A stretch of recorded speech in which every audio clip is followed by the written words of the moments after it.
Hi, everyone. Welcome to this episode of 10 Minute Tuesdays, where we take on career development 10 minutes at a time. I'm Heather, and I work at Career Services on the University of Wisconsin Superior University campus. Today, I'm here to talk to you about resume resources on the Career Services website. So, I am going to share my screen and get you going on just the general website. There are a couple ways to find us.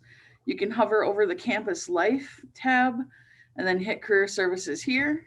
You can also search in the search bar, just start typing, click Career Services, hit the magnifying glass, and you'll find yourself well on your way. So I'm just going to click into the site.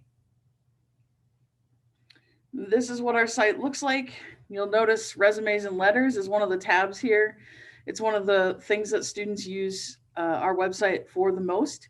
So I'm going to go ahead and click into resumes and letters. And here are all of the resources we have available. So you can, these just expand below. So resume formats. If there's one place you're going to start with resume resources, I suggest that you read the resume formatting suggestions document.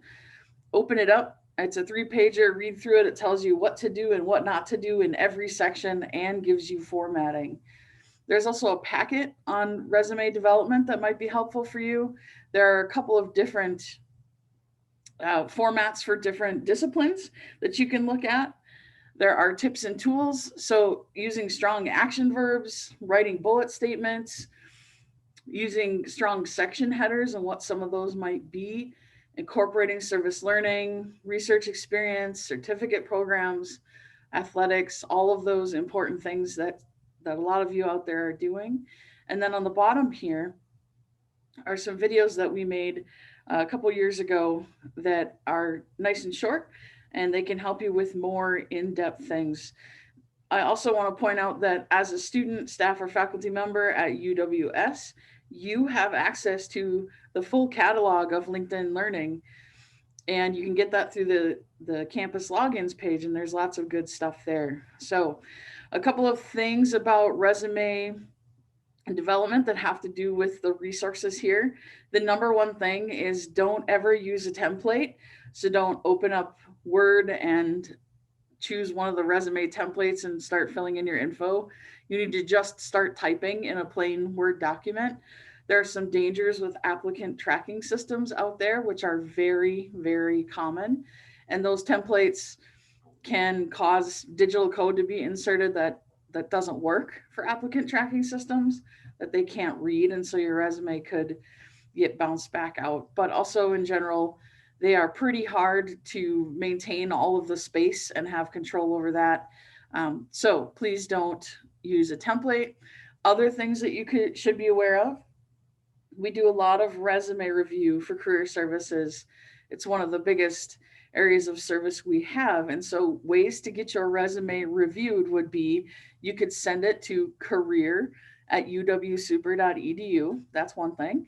The second thing you could do is you could drop in to any of our office hours, our virtual drop in. Right now, we have drop in hours every day of the week, Monday through Friday.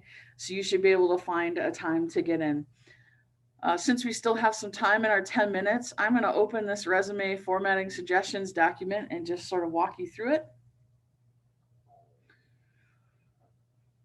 So this is what it looks like. It will tell you some overall do's and don'ts, things to avoid, and then it walks you right through name block, objective summary of skills, education, um, how to put your education in different formats depending on space, work experience, campus and community involvement, do's and don'ts for specialized skills. That's a big area we work with, honors and awards, different things like that. So you can just see that there are a lot of different things that we can put in, and then also a page about references. Another little note, your references should always go on their own page, not tacked onto the last little bit of the resume. Um, and you should have your name block the same as you do on your resume. It should be the same on your reference page. So I think that's it for this week's 10 Minute Tuesday, where we take on career development 10 minutes or less at a time. I'm going to stop sharing here. Thank you for joining me, and I will see you next week.